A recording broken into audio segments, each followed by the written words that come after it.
Praise lord viewers. ఈ దినము మనము మరి అభిషేకము సిరీస్లో రెండో భాగాన్ని ధ్యానించుకోబోతున్నాం. అయితే మొదటి భాగంలో మనము అసలు అభిషేకం అంటే ఏంటి అన్నదాన్ని మరి నిర్వచించడానికి ప్రయత్నం చేశాం.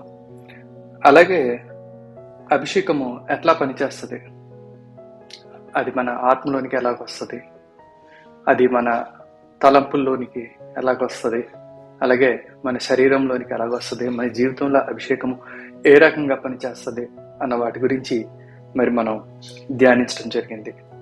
అయితే ఈ రెండవ భాగంలో మనం ధ్యానించుకోబోయేది ఏంటంటే అసలు అభిషేకం యొక్క ప్రాముఖ్యత ఏమిటి, అసలు అభిషేకము దేవుడు ఎందుకు ఇస్తాడు, దేని నిమిత్తం ఇస్తాడు అన్న విషయాలు మరి ఈ భాగంలో మనం చూసుకుందాం. అయితే మొదటిగా అసలు అభిషేకము దేవుడు ఎందుకు ఇస్తాడు అని అంటే మరి యోహాను రాసిన సువార్త 15వ అధ్యాయము 8వ అధ్యాయంలో చూసుకున్నట్లయితే, మీరు బహుగా ఫలించుట వలన నా తండ్రి మహిమపరచబడును, ఇందువలన మీరు నా శిష్యులగుదురు. మనము బహుగా ఫలించాలని చెప్పేసి మరి ప్రభు చెప్తున్నాడు. ఈ ప్రభు చెప్పిన మాటలో మనము బహుగా ఫలించట వలన మరి దేవునికి, తండ్రికి మహిమ కలుగుతుంది, తండ్రి మహిమపరచబడతారు. దీని నిమిత్తం మనం ఫలించమంటున్నారు. అయితే మనం ఇక్కడ చూసేది దేని గురించి అంటే అభిషేకం గురించి. అయితే ఇక్కడ మనం గమనించాల్సింది ఏంటంటే అసలు ప్రభు అంటే యేసుక్రీస్తు ప్రభు వారు చెప్తున్న ఫలానికి తండ్రి యొక్క మహిమకి మధ్యలో అసలు అభిషేకం అనేది ఉన్నదా లేదా, అసలు అభిషేకమునకు మనం ఫలించడానికి సంబంధం ఉందా లేదా, అభిషేకము ద్వారా మనం ఫలిస్తామా ఫలించమా, అభిషేకము ద్వారా మనము తండ్రిని మహిమపరుస్తామా లేకపోతే మహిమపరచలేమా అన్న విషయాలను మనము ఇక్కడ పరిశీలన చేద్దాం. ఇదే అధ్యాయము మరి 5 నుంచి 10 వచనాలు చదువుకున్నట్లయితే, ద్రాక్షావల్లిని నేను, తీగల మీరు, ఎవడు నా యందు నిలిచియుండునో నేను వాని యందు నిలిచియుందును, వాడు బహుగా ఫలించును. నాకు వేరుగా ఉండి మీరేమీ చేయలేరు. ఎవడైనాను నా యందు నిలిచి ఉండని ఎడల వాడు తీగెవలే బయట పారవేయబడి ఎండిపోగును, మనుషులు అటు వాటిని పోగు చేసి అగ్నిలో పారవేతురు, అవి కాలిపోవును. నా యందు మీరును మీ యందు నా మాటలు నిలిచియుండిన ఎడల మీకేది ఇష్టమో అడుగుడి, అది మీకు అనుగ్రహింపబడును. మీరు బహుగా ఫలించుట వలన నా తండ్రి మహిమపరచబడును, ఇందువలన మీరు నా శిష్యులగుదురు. తండ్రి నన్ను ఎలాగూ ప్రేమించునో నేను మిమ్మును అలాగూ ప్రేమించి తిని, నా ప్రేమయందు నిలిచియుండుడి. నేను నా తండ్రి ఆజ్ఞలు గైకొని ఆయన ప్రేమయందు నిలిచి ఉన్న ప్రకారము మీరును నా ఆజ్ఞలు గైకొనిన ఎడల నా ప్రేమయందు నిలిచియుందురు. అయితే ఇప్పుడు ఈ వాక్య భాగాన్ని మనము ఒక్కొక్క వచనము మనము చాలా జాగ్రత్తగా ధ్యానం చేసినట్లయితే, మొదట ద్రాక్షావల్లిని నేను, తీగలు మీరు, ఎవడు నా యందు నిలిచియుండునో నేను ఎవని యందు నిలిచియుందునో వాడు బహుగా ఫలించును. అంటే ఫలము క్రీస్తు యందు నిలిచియుండుట ద్వారా కలుగుతుంది. మరి ఒక ద్రాక్ష వల్లికి ఒక తీగె ఎలాగా అయితే అంట కట్టబడతాదో అలాగే మనము కూడా ప్రభు యందు నిలిచి ఉండి, ప్రభువుకు అంటకట్టబడి ప్రభు యందు నిలిచి ఉంటే మనము మరి బహుగా ఫలిస్తాం. అయితే మరి అంటకట్టబడిన ద్రాక్ష వలికి అంటకట్టబడిన ఆ కొమ్మ ఏదైతే ఉందో, ఆ తీగ ఏదైతే ఉందో, దానికి సారం ఎక్కడి నుంచి వస్తుంది? ద్రాక్ష వలి నుంచి వస్తుంది. అంటే మనం ప్రభువులో నిలిచి ఉండటం ద్వారా ప్రభు యొక్క సారమును తీసుకొని, ఆయనలో ఉన్న సారం ఏముందండి? ఆయనకున్న అభిషేకము. ఆయన పేరే అభిషిక్తుడు, రక్షకుడు. ఆయన మనకి రక్షణ అనుగ్రహించాడు, అలాగే మనకి అభిషేకం కూడా అనుగ్రహిస్తాడు. కాబట్టే మరి ఇక్కడ వాక్య భాగంలో ఏం చెప్తుందంటే, మనము క్రీస్తు యందు నిలిచి ఉండుట ద్వారా, మనం క్రీస్తు యందు నిలిచి ఉంటే ఆయన అభిషేకాన్ని మనం పొందుకోగలుగుతాం. యోహాను కూడా ఈ దీని గురించి చెప్తాడు. నా వెంట వచ్చేవాడు పరిశుద్ధాత్మలోను అగ్నిలోను బాప్తిస్మం ఇచ్చునని ఉంటది. అయితే ప్రభువే మనకి అభిషేకం ఇచ్చేది. ప్రభు యందు నిలిచి ఉంటేనే మనం అభిషేకించబడగలుగుతాం. అయితే అలాగా నిలిచి ఉన్నవారే, అలాగూ అభిషేకంలో ఉన్నవారు మాత్రమే మరి బహుగా ఫలిస్తారన్నది. కాబట్టి ఇక్కడ మనకి ఫలమునకు మరి అభిషేకానికి సంబంధం ఉన్నట్టుగా చూస్తాం. అంటే అభిషేకం ఉంటేనే మనము బహుగా ఫలించగలుగుతాం. బహుగా ఫలిస్తేనే తండ్రికి మహిమ.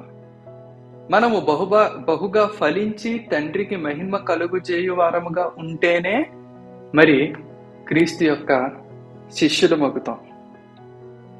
8వ వచనంలో చూసినట్లయితే, మీరు బహుగా ఫలించడం వలన నా తండ్రి మహిమపరచబడును, ఇందువలన మీరు నా శిష్యులగుదురు.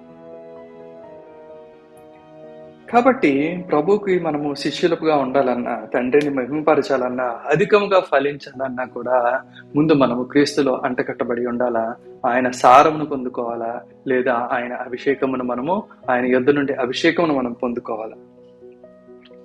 9వ వచనంలో చూసినట్లయితే, తండ్రి నన్ను ఎలాగూ ప్రేమించెనో నేనును మిమ్మును అలాగూ ప్రేమించి తిని, నా ప్రేమ యందలి నిలిచియుండుడి, నేను నా తండ్రి ఆజ్ఞలను గైకొని ఆయన ప్రేమయందు నిలిచి ఉన్న ప్రకారము మీరును నా ఆజ్ఞలు గైకొని ఎడల నా ప్రేమయందు నిలిచియుందురు. ఇక్కడ ప్రేమ గురించి ప్రస్తావిస్తున్నాడు దేవుడు. ఎక్కడైతే ఫలింపు గురించి, మరి తండ్రికి కలగబో మహిమ, తండ్రిని ఎలాగో మహింపరచగలమన్న దాని గురించి చర్చించే సమయంలోనే దేవుడు మరి ప్రేమ నిమిత్తం కూడా మరి చెప్తున్నాడు దేవుడు. అయితే ఈ సందర్భంలోనికి ప్రేమ ఎలాగో వచ్చిందంటే, మరి ప్రేమించుట ద్వారా మనం ఏంటంటే మరి మనల్ని మనం అప్పచెప్పుకుంటాం. ప్రేమించడం అంటే మరి ఆత్మానుసారంగా ఇవ్వడం. తండ్రి ఈ లోకాన్ని ప్రేమించి మరి తన ఏకైక కుమారుడిని అప్పగించినట్టుగా ఉంటుంది. మరి కుమారుడు తండ్రిని ప్రేమించి తండ్రి చిత్తానికి తనను తాను అప్పగించుకొని తన ప్రాణమును అర్పించినట్లుగా ఉంటది. కాబట్టి ఏంటంటే ప్రేమ ఎక్కడ ఉంటుందో అక్కడ ఇవ్వడం ఉంటది. అయితే మనము ఫలము ఇవ్వాలి. ప్రభు నిమిత్తము మనము ఫలించాలి, లేదా తండ్రి నిమిత్తము మనము ఫలించాలి. కాబట్టి ఏంటంటే మన నిమిత్తము కాదు ఫలించేది, మన గొప్ప కోసము కాదు ఫలించేది. అభిషేకం ఎలాగుంటుందో సరదాగా ట్రై చేద్దామని కాదు అభిషేకం వచ్చేది. లేదు అంటే అసలు భాషలో ఒకసారి మాట్లాడితే ఎలాగుంటాయో చూద్దామని కాదు. లేకపోతే అది వెచ్చగా ఉంటుందా వేడిగా ఉంటుందా తెలుసుకోవడానికి కాదు. సరదాగా ఒకసారి ఏదో ఒక చొక్కా వేసుకున్నట్లు, లేకపోతే ఒక అద్దాలు పెట్టుకొని చూసుకున్నట్లు, లేకపోతే ఒక బండి ట్రైల్ వేసినట్టు ట్రైల్ వేయడానికి కాదు అభిషేకం అన్నది. అభిషేకము ఎందు నిమిత్తం అంటే తండ్రి మహిమపరచట నిమిత్తం. అభిషేకము క్రీస్తునందు అంటకట్టబడట ద్వారా వస్తుంది. కాబట్టి మన ఉద్దేశం ఏ రకంగా ఉంది? ఫలించుట మన ఉద్దేశమా? తండ్రిని మహిమపరచుట మన ఉద్దేశమా? క్రీస్తుకి శిష్యులుగా ఈ లోకంలో జీవించుట మన ఉద్దేశమా? మనము ప్రేమిస్తున్నామా? మనము ప్రేమలో ఉన్నామా? తండ్రిని ప్రేమిస్తే ఆయన ఆజ్ఞలకు లోపడతామని ఉంది. అంటే తండ్రిని కానీ ప్రభువుని కానీ మనం ప్రేమించినట్లయితే మనం వారి యొక్క ఆజ్ఞలకు లోపరుచుకుంటాం, వారి చిత్తానికి లోపరుచుకుంటాం. తండ్రి చిత్తాన్ని ప్రేమిస్తే మరి లోకంలో మనం సేవ చేస్తాం. ఏదన్నా ప్రేమపూర్వకంగానే జరుగుతుంది తప్పించి మరి ఇందులో మన సొంత అనుభవం కోసమో, లేకపోతే మన సొంత గొప్పతనము కోసమో, మన సొంత మహిమ కోసమో మరి ఇక్కడెక్కడా కూడా ప్రస్తావించబడలేదు. అభిషేకమునకు మన సొంత మహిమకు లేకపోతే మన సొంత అభివృద్ధికి ఎట్లాంటి సంబంధము లేదు. మరి అయితే ఫలించకపోతే ఏం జరుగుతుంది? క్రీస్తుని నమ్ముకుంటాం, క్రీస్తుని అంగీకరిస్తాం, రక్షణ పొందుకున్నామని చెప్పుకుంటాం, సంఘానికి వస్తాం, లేకపోతే సేవ చేస్తాం. అయితే ఫలించకపోతే ఏం జరుగుతుంది? మనం ఫలించకుండా ఉండొచ్చా? ఏ ఫలం లేకుండా ఉండొచ్చా?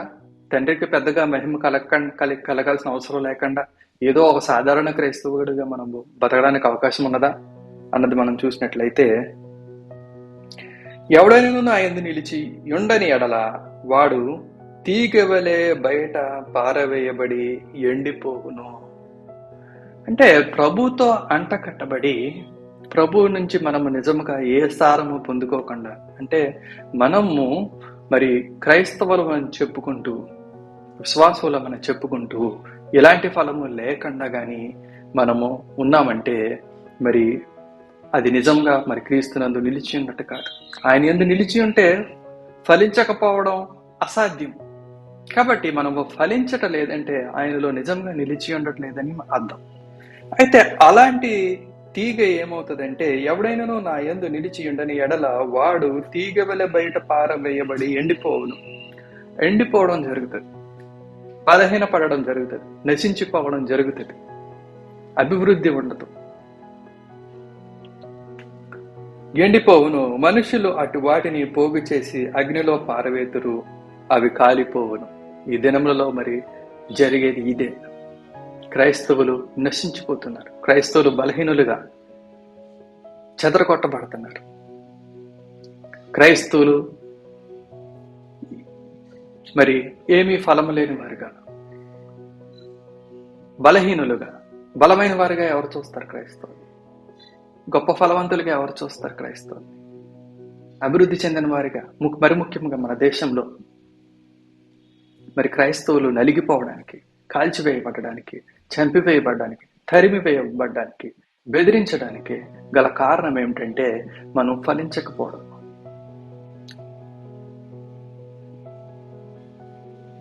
నా యందు మీరు నా యందు నా మాటలో నిలిచి ఉండిన ఎడల మీకేది ఇష్టమో అడుగుడి, అది మీకు అనుగ్రహింపబడును. మనము ఆయన యందు ఉంటే ఆయన మనకు సమస్తమును అనుగ్రహిస్తాడన్నట్టుగా ఉంది ఇక్కడ.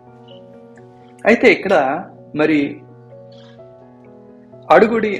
అడుగుము అది మీకు ఇవ్వబడును అంటే ఇక్కడ లోక సంబంధమైనవి అడగమని కాదు, కానీ మరి ఆత్మ సంబంధమైనవి. అంటే మనం క్రీస్తులో నిలిచి ఉండి మన ప్రభు ఏమని చెప్తున్నాడంటే అభిషేకమును పొందుకోమని చెప్తున్నాడు. అంటే అభిషేకము కావాలని అడగాల. అడిగితే ప్రభు ఇస్తాడు. ఆ అభిషేకమును బట్టి మనము బహుగా ఫలించగలుగుతాం.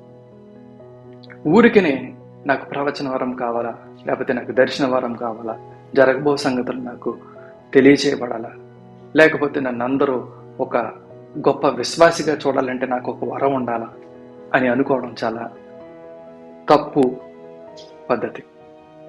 మనము ఆయన యందు ఆయన మహిమ నిమిత్తము, తండ్రి యొక్క మహిమ నిమిత్తము, క్రీస్తుకు శిష్యులుగా ఉండి నిమిత్తము, ఆయన యందు బహుగా ఫలించే నిమిత్తము మనము ఉండినట్లయితే మరి మన ఆశను బట్టి ప్రభు మరి మనకి అభిషేకం ఇవ్వడం జరుగుతుంది. అప్పుడు మనము ఫలింపును పొందుకుంటాం. అప్పుడు మనము ప్రేమలో నిలిచి ఉంటాం. ఇందులో ఎక్కడ ఏది సరిగ్గా మరి ఒకదానికొకటి పొంతన లేకుండా ఉన్నా సరే మరి మనము బలహీన పడిపోవడానికి, నశించిపోవడానికి, మరి ఈ లోకుల చేతిలో పడడానికి అవకాశం ఉంటుంది. అన్యుల చేతిలో, అవిశ్వాసుల చేతిలో మనము ఎప్పుడు అప్పచెప్పబడతామంటే మరి మనము ఆయన యందు నిలిచి ఉండటంలో మనము ఎట్లాంటి పొరపాట్లు జరుగుతున్నాయో మనం గమనించుకోకపోతే అలాంటి పరిస్థితులు వస్తాయి. కాబట్టి మరి మనము ప్రేమ యందు నిలిచి ఉండాలి. అలాగే మరి మనలో మనం ప్రభుకు అప్పచెప్పుకోవాలి.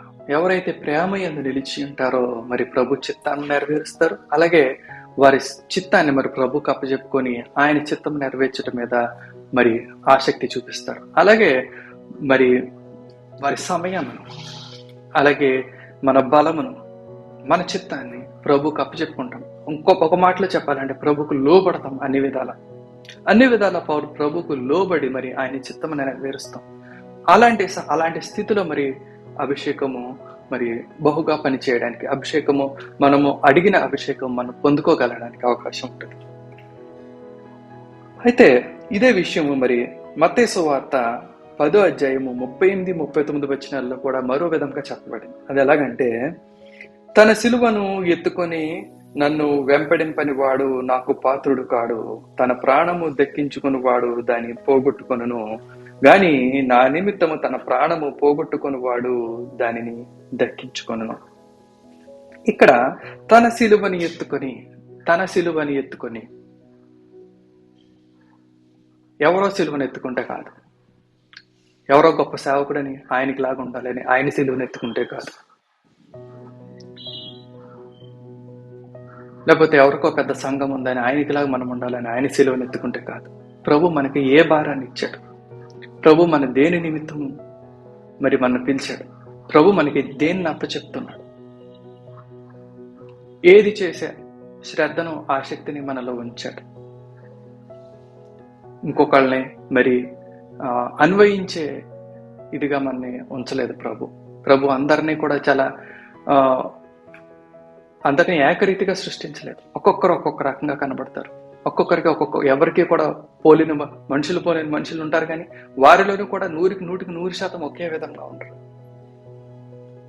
కాబట్టి ఏంటంటే, మనం ఎవరిని కూడా ఎందులోని కూడా మరి అన్వయించే వారముగా ఉండకుండా మరి ప్రభు చిత్తాన్ని మనకు పరిపూర్ణంగా సమర్పించుకొని ఆయన చిత్తం ఏంటో తెలుసుకొని మరి మన సిలువను మనం తన సిలువను ఎత్తుకొని నన్ను వెంబడింపని వాడు నాకు పాత్రుడు కాడు,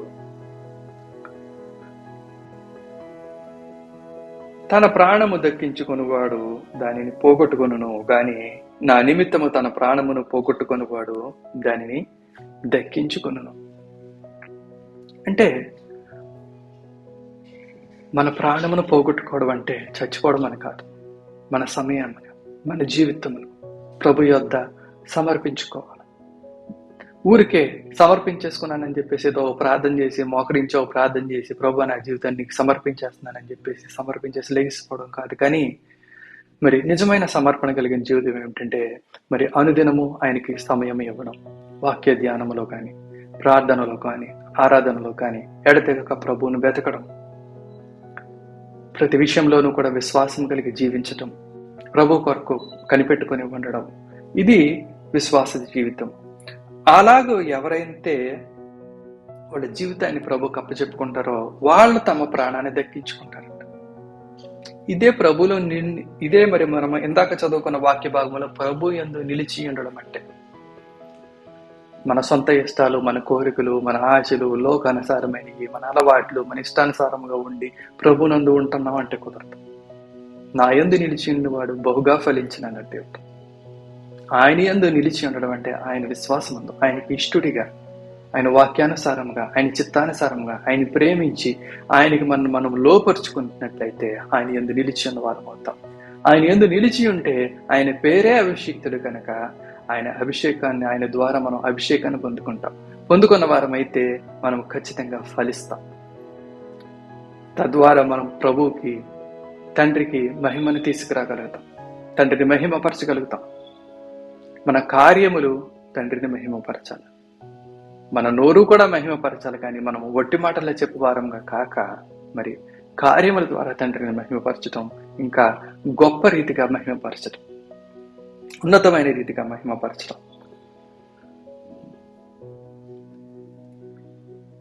మన సొంత శక్తితో ఒక్కొక్కసారి మనము గొప్ప కార్యాలు చేద్దాం అనుకుంటాం. ఉన్నతమైన మనం ఆలోచనకు వస్తాయి, ఇలా చేస్తే చాలా బాగుంటుంది అనిపిస్తుంది. కానీ దానికోసం మరి ప్రభు దగ్గర, మరి ప్రభు దగ్గర మనం ప్రభు అభిషేకమును పొందుకోకుండా, ప్రభు శక్తిని పొందుకోకుండా, ప్రభు చిత్తము తెలుసుకోకుండా మరి మనం ముందుకు వెళ్ళి మరి అట్లాంటి పనులు చేస్తాం. ఎందుకంటే అవి మన సామర్థ్యంలో ఉన్నాయి అనుకుంటాం, అలాగ అనిపిస్తుంది.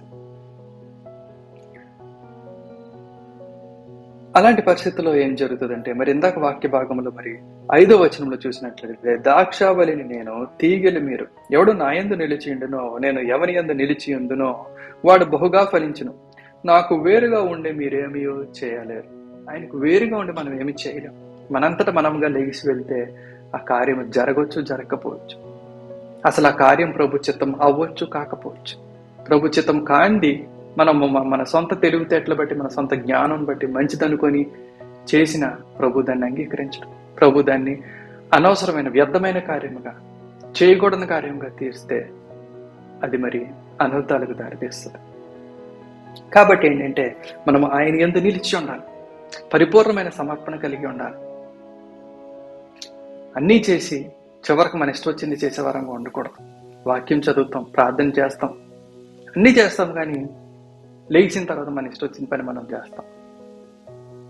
కాబట్టి ప్రభులో విశ్వాసం ఉండాలి, ప్రభు చిత్తాన్ని రూఢిగా తెలుసుకోవాలి. ప్రభు మనలో ఏమించాడు, దేని నిమిత్తం మనల్ని పిలిచాడు, ఈ కార్యం చేయడం ప్రభు చిత్తమా కాదా, ప్రభు వాక్యం ఏమి చెప్తుంది, అసలు ఈ పనికి నాకు సంబంధం ఉందా లేదా, అది గొప్ప పని అయితే మనం చేయాలని ఏం లేదు.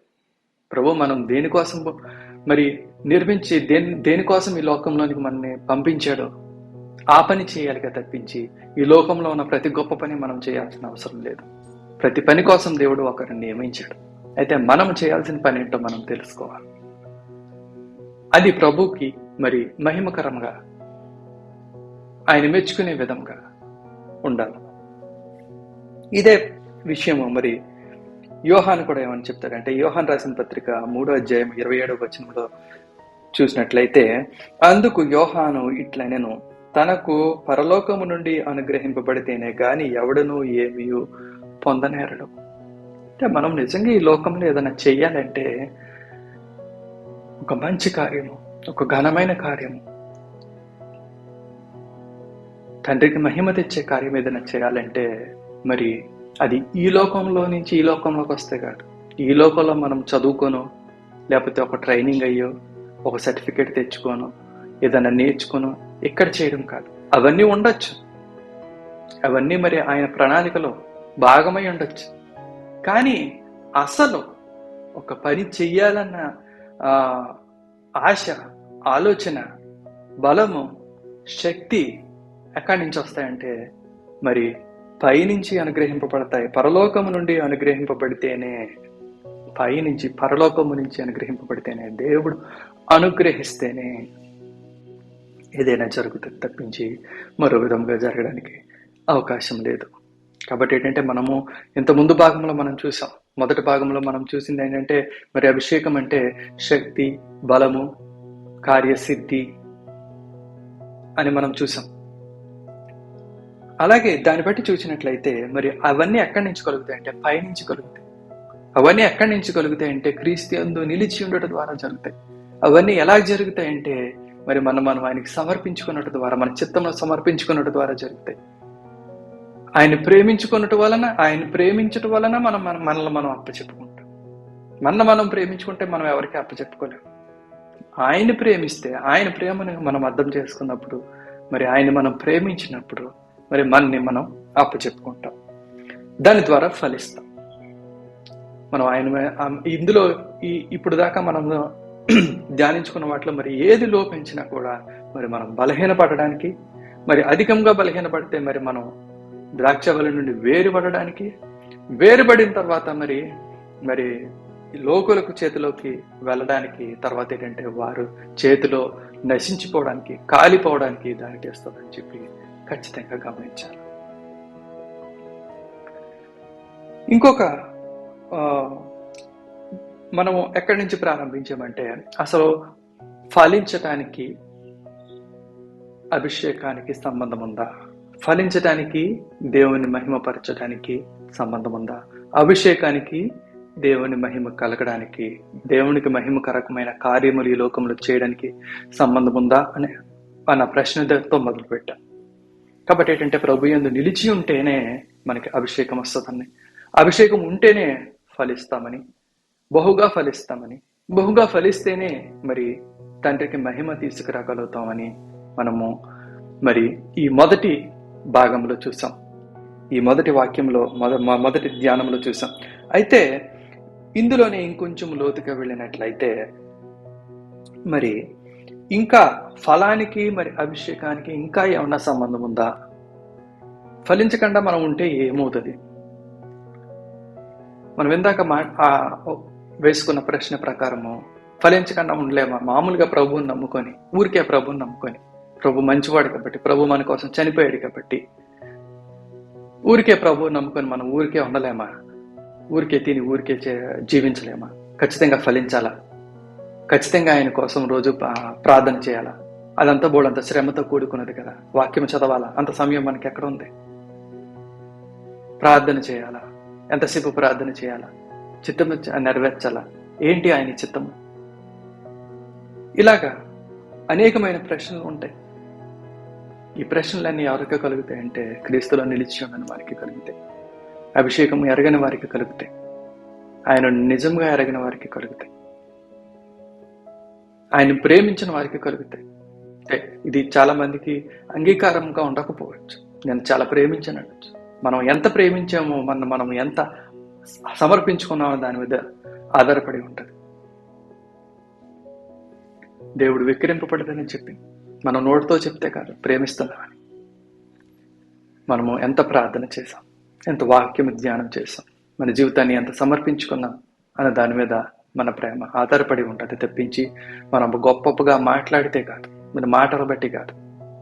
మాటలు బట్టి మనుషులు నమ్మొచ్చు, కానీ దేవుడిని నమ్మించలేం. దేవుడు మన హృదయాన్ని చూసినవాడు, సత్యముని ఎరిగినవాడు కనుక ఆయనకి అది మరుగై ఉండదని గ్రహించాల.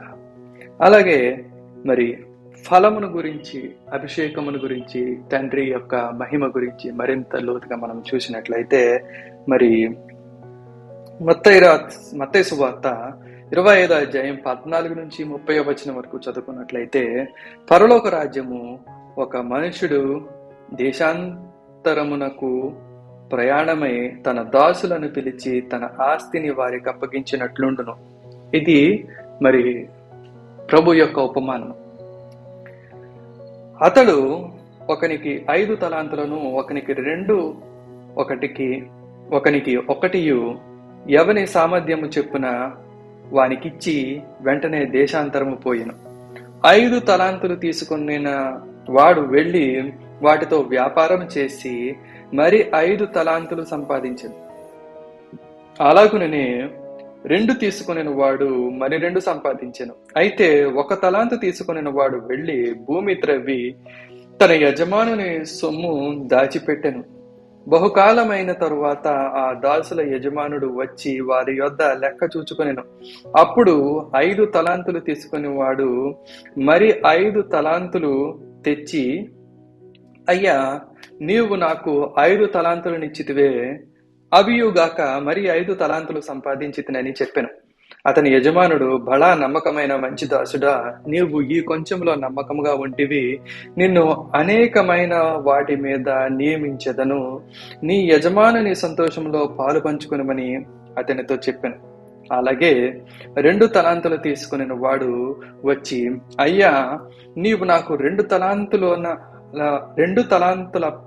అప్పగించితివే, అవియుగాక మరి 2 తలాంతులు సంపాదించితినని చెప్పాను.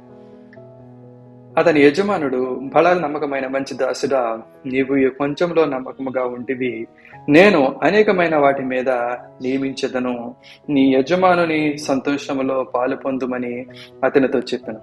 తరువాత 1 తలాంతు తీసుకుని వాడు వచ్చి, అయ్యా, నీవు విత్తని చోట కోయివాడువును, చల్లని చోట పంట కూర్చుకొని వాడువును నైనా కఠినుడవని నేను ఎరుగుదును, గనుక నేను భయపడి వెళ్ళి నీ తలాంతును భూమిలో దాచిపెట్టి తిని, ఇదిగో నీది నీవు తీసుకొనమని చెప్పి, అతని యజమానుడు వానిని చూచి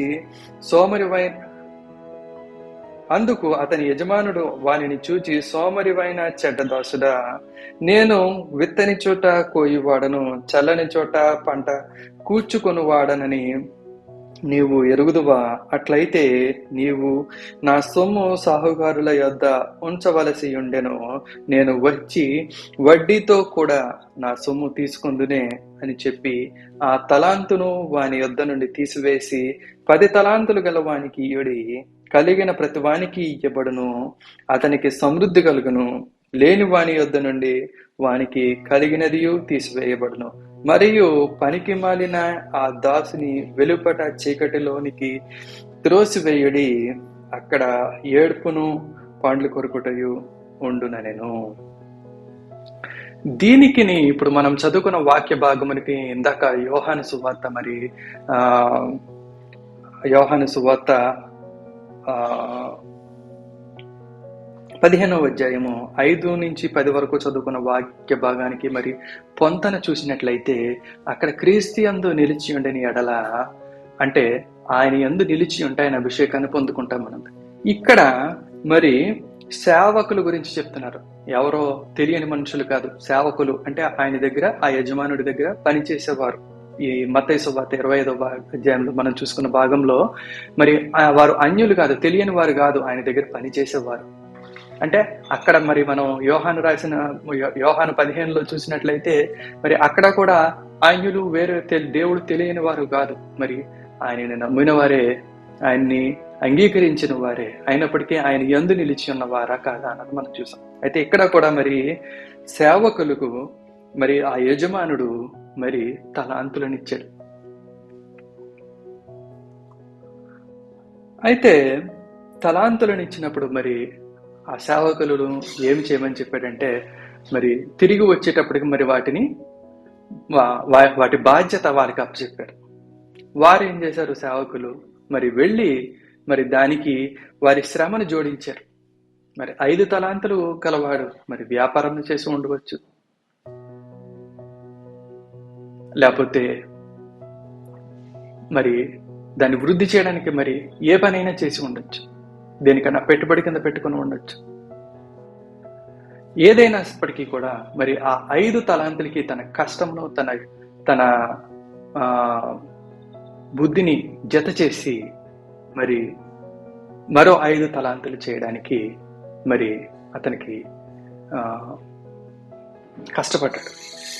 అలాగే 2 తలాంతులు కలవాడు కూడా మరి ఆ 2 తలాంతుల్ని మరి 2 తలాంతులుగా అభివృద్ధి చేశాడు. వారినే దేవుడు బలా మంచి దాసుడు అన్నాడు. అంటే వారి వల్ల మరి తండ్రికి, మరి ఇందాక యోహాను 15లో చూసినట్లుగా తండ్రికి మహిమ కలిగింది. వారు బహుగా ఫలించారు, రెట్టింపు ఫలాన్ని తీసుకొచ్చారు. అలాగే మరి ఆఖరి దాసుడు మరి 1 తలాంతు గలవాడు, మరి నీవు విత్తనిది కోయివాడును, చల్లని చోట కూర్చువాడు అని కఠినుడు అని చెప్పి మరి ఆ 1 తలాంతును తీసుకెళ్లి మళ్ళీ తిరిగి అప్పగించినట్టుగా ఉంది. ఇక్కడ మరి ఈ దాసుని పరిస్థితి మనము, ఈ ఆఖరి దాసుడు, ఈ 1 తలాంతు పొందుకున్న దాసుని పరిస్థితి మనము జ్ఞాపకం చేసుకున్నట్లయితే మరి మనలో అనేక మందికి మరి మన తలాంతులు ఏంటో తెలియదు. ఇక్కడ కనీసం ఆ దాసుడికి 1 తలాంతు ఉంది.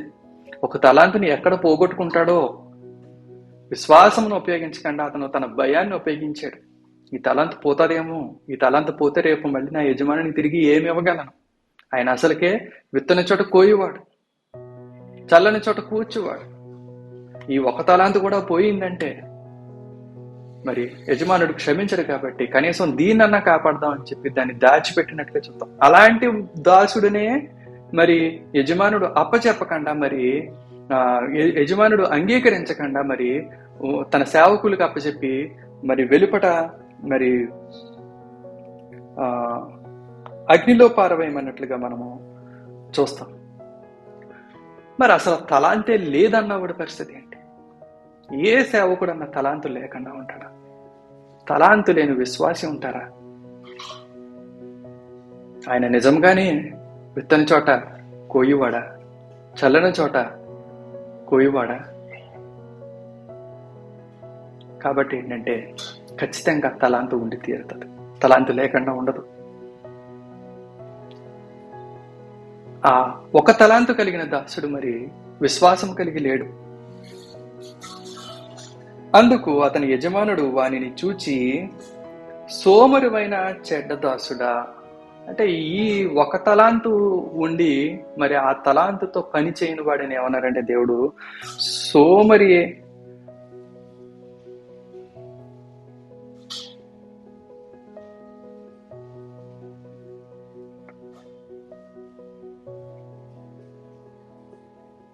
గనుక నేను భయపడి వెళ్లి నీ తలాంతును భూమిలో దాచిపెట్టు. అందుకు అతని యజమానుడు వానిని చూచి, సోమరివైన చెడ్డ దాసుడా, నేను విత్తని చోట కోయువాడను, చల్లని చోట పంట కూర్చువాడనని నీ వెరుగుదువా.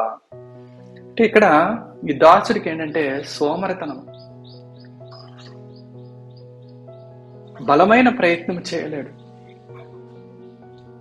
ఆ ఒక్క తలాంతు పెట్టి ఏదన్నా వ్యాపారం చేస్తే నష్టపోతాడేమో అని భయం. ఎందుకు నష్టపోవాలా?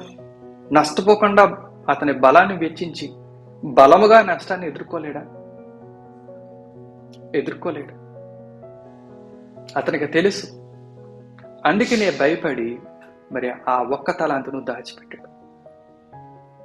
అతనిని ప్రభు తండ్రి ఏమని చెప్తున్నాడంటే, సోమరి అయిన చెడ్డ దాసుడా. మనలో ఇలాంటి సోమరి అయిన చెడ్డ దాసులు ఉన్నారు. మనకు ఒక తలాంతు ఉంది కానీ మరి వ్యాపారం చేస్తే నష్టపోతామేమో, బయటికి వెళ్తే పని చేయించుకునే డబ్బులు ఎవరేమో, లేకపోతే మన సమయాన్ని అంతటిని దోచేస్తారేమో, అధికంగా పని చేయించేసుకుంటారేమో, ఇంకోటోదే అయిపోతుందేమో. ఇలాంటి ఆలోచనలు ఉన్నవారిని మరి తండ్రి ఏమని సంబోధిస్తున్నాడంటే, సోమరి అయిన చెడ్డ దాసుడా.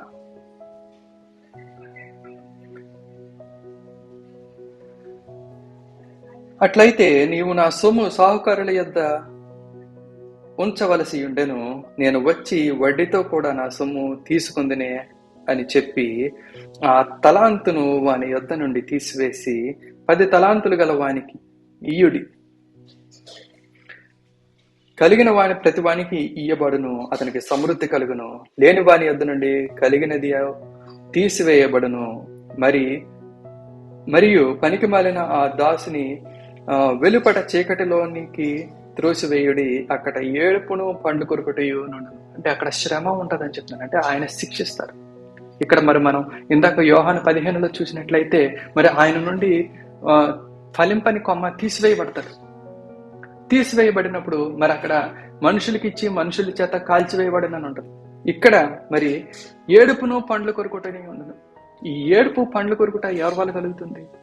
ఈ లోకంలో ఉన్న అవిశ్వాసుల వల్ల. మనం అవిశ్వాసంలో ఉండడం వల్ల, మనం నమ్మకమైన దాసుడిగా ఉండకుండా, విశ్వాసం ఉంచకుండా ప్రభు మనకి సహాయం చేస్తాడు. ప్రభు మనకి మార్గము చూపిస్తాడు. మనం ముందుకెళ్తే ప్రభు మార్గాన్ని తెరుస్తాడు. మనం అసలు ఒక పని చేయడానికి ఇష్టత చూపిస్తే, ఆయన తలాంతును ముందు మనం అంగీకరిస్తే, తలాంతి ఇచ్చిన వాడు అవకాశం ఇవ్వకుండా ఉంటాడా? తలాంతి ఇచ్చిన వాడు మనకి మేలు చేయకుండా ఉంటాడా?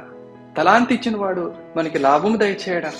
తలాంతి ఇచ్చిన వాడు మనకి మార్గము తెరవడా, ద్వారము తెరవడా అని మనము ఆయనని మరి మంచి యజమానుడిగా మనము చూసినట్లయితే మరి అది విశ్వాసపూర్వకమైన జీవితం అవుతుంది. విశ్వాసం గల దాసుడు ఖచ్చితంగా ఇదే పని చేసి ఉండాలి. అతనికి ఎక్కువ తలాంతులు వచ్చినాయి కాబట్టి అతను మరి అభివృద్ధి చేయగలిగినట్టుగా లేదు. అతడు నమ్మకమైన మంచి దాసుడు అన్నాడు. అంటే విశ్వాసం కలిగి ఉన్నాడు. దానికి తగ్గ శ్రమ పెట్టాడు. ధైర్యంగా ముందుకు వెళ్ళాడు. నిందను, అవమానమును, లేకపోతే నష్టపోతుండడం వల్ల వచ్చే నిందను భయపడలేదు. విశ్వాసం ఉంచాడు. దాన్ని బట్టే మరి విశ్వాసం గల మంచి దాసుడుగా, నమ్మకమైన మంచి దాసుడుగా ఎంచబడ్డాడు. ఈ దాసుడు మరి సోమరి అయిన చెడ్డ దాసుడు. అవిశ్వాసము వలన, సోమరితనము వలన మరి శ్రమల పాలైనట్లుగా చూస్తాం.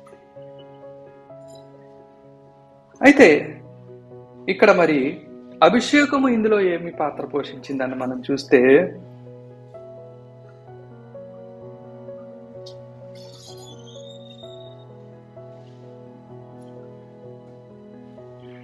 అతని 21వ వచనంలో చూసినట్లయితే, మత్తయి సువార్త 25వ అధ్యాయం 21వ వచనంలో చూసినట్లయితే, అతని యజమానుడు, బలా నమ్మకమైన మంచి దాసుడా, నీవు ఈ కొంచెములో నమ్మకముగా ఉంటివి, నిన్ను అనేకమైన వాటి మీద నియమించదను, నీ యజమానుని సంతోషములో పాలు పొందుమని అతనితో చెప్పాను. ఇక్కడ తలాంతుని లక్ష్య పెట్టని దాసుడికేమో మరి వెలుపట చీకటిలోని అక్కడ శ్రమలకు అప్పచెప్పినట్లుగా ఉంది. మరి ఇక్కడ నమ్మకమైన మంచి దాసుడు ఏంటంటే మరి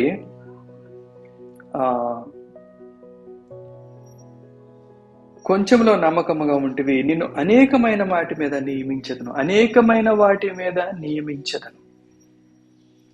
నియమించటం అంటే అధికారం ఇవ్వడం.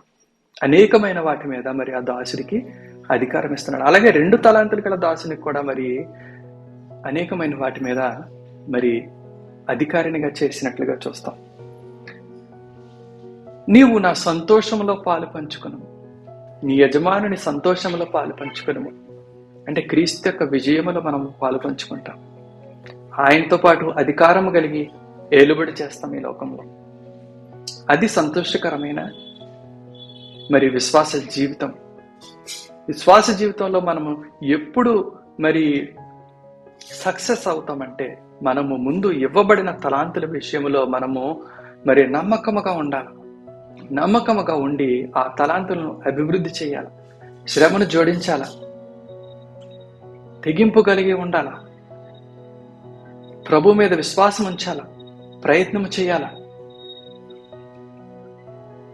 చేసిన తర్వాత మరి అది అభివృద్ధి పొందిన తర్వాత అప్పుడు మనకి దేవుడు అధికారం అనుగ్రహిస్తాడు. ఈ అధికారమే అభిషేకం.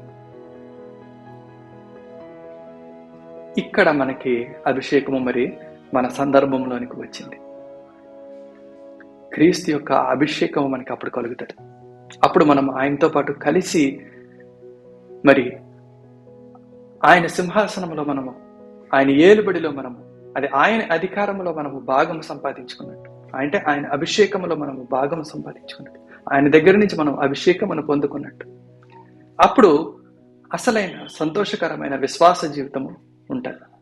మరి ఈ రోజుల్లో విశ్వాస జీవితం ఎలాగుంది అని చూసినట్లయితే మరి ఈ సోమరి అయిన చెడ్డ దాసుడి యొక్క జీవితం లాగుంది. ఈ దాసుడికి కనీసము అతనికి తలాంతు ఉన్నదాని విషయం అనే తెలుసు. మరి వారి తలాంతు ఏటో గుర్తించలేని విశ్వాసులు ఉన్నారు. మరి వారు ప్రభువుని, తండ్రిని ఏ రకంగా చూస్తున్నారు? తలాంతు ఇవ్వలేదంటారా? లేకపోతే తలాంతు ఇచ్చినా కూడా దానికి ఆయన ఏమీ సహాయం చేయలేదు కాబట్టి, ఆయన నాకు ఎలాంటి తోవ చూపించలేదు కాబట్టి, ఎలాంటి మార్గము తెరవలేదు కాబట్టి ఆ తలాంతుని జాగ్రత్తగా మరి భూమిలో దాచి ఉంచి మళ్ళీ తిరిగి ఆయనకి అప్పచెప్పే దాసులుగా ఉంటారు. కాబట్టి ఏంటంటే విశ్వాస జీవితం అంటే ఆయన ఒప్పేసుకోవడం, ఆయన ప్రేమించేసానండం, నేను క్రైస్తవుని అనడం కాదు. మరి తలాంతులను గుర్తించాలి, దానికి విశ్వాసమును జోడించాల, దానికి మన శ్రమను జోడించాలి, విశ్వాసంతో ముందుకు నడాల, ఆ తలాంతులను అభివృద్ధి చేయాలి. అప్పుడే ఆయన అధికారములోను, ఆయన సంతోషములోను, క్రీస్తును పొందిన జయములోను మనము భాగస్థులము కాగలుగుతాం.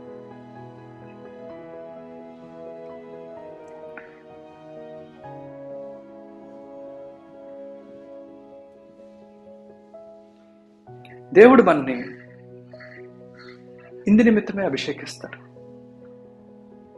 మరి ఈ కథలో కూడా, లేకపోతే ఈ ఉపమానములో కూడా మనం చూసినట్లయితే మరి మొదట క్రీస్తు చెప్పినట్లుగానే మరి ఆయనలో నిలిచి ఉండనట్లుగానే, అలాగే ఆయన విశ్వాసం, ఇక్కడేమో ఆయన తలాంతులు, ఆయన విశ్వాసం, ఆయన తలాంతులను గ్రహించుకొని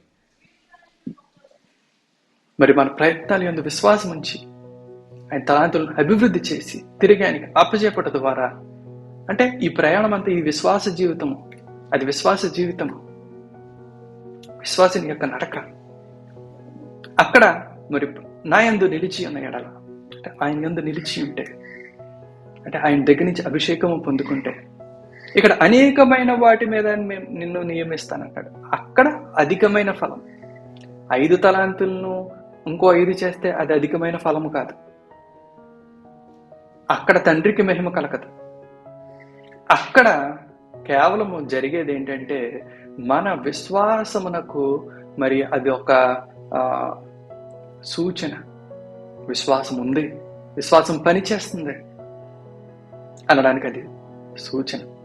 అది ప్రభు పరీక్ష. ప్రభు శాతానులాగా శోధించడు కానీ మరి ప్రభువు మరి పరీక్షిస్తాడు. ఈ విశ్వాస పరీక్షలో మనం ఖచ్చితంగా గెలవాలి.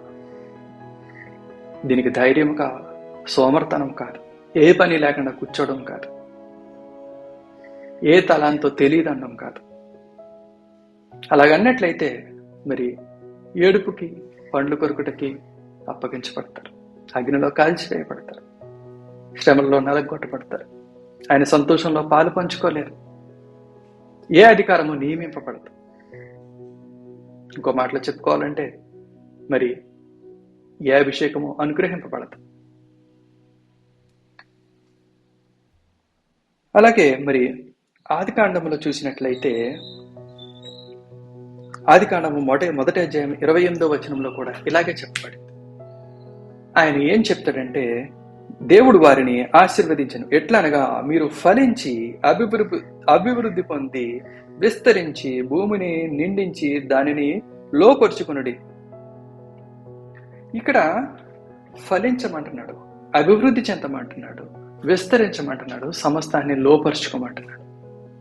ఇది ఇప్పుడు మనం ఇందాక చదివిన ఉపమానము రీతిగా మనం చూసినట్లయితే మరి ఫలించాలి అంటే 5 తలాంతులను ఇంకో 5 చేయాలి, 2 తలాంతులను గుర్తించి ఇంకో 2 చేయాలి, విశ్వాసంలో నడవాలా, ప్రార్థన చేయాలా, తండ్రి ద్వారాలు తెరువని చెప్పాలా, మార్గం చూపించమని అడగాల, నడవాలా, ఆయనే ఎత్తుకొని తీసుకెళ్తాం, అన్ని ఆయనే చేసే. మనకు విశ్వాసం ఎక్కువైపోయిందంటాం, మాకు విశ్వాసం ఉందండి, అన్ని ఆయనే చేసేస్తాడంటాం, అన్ని ఆయనే చేసేస్తాడు.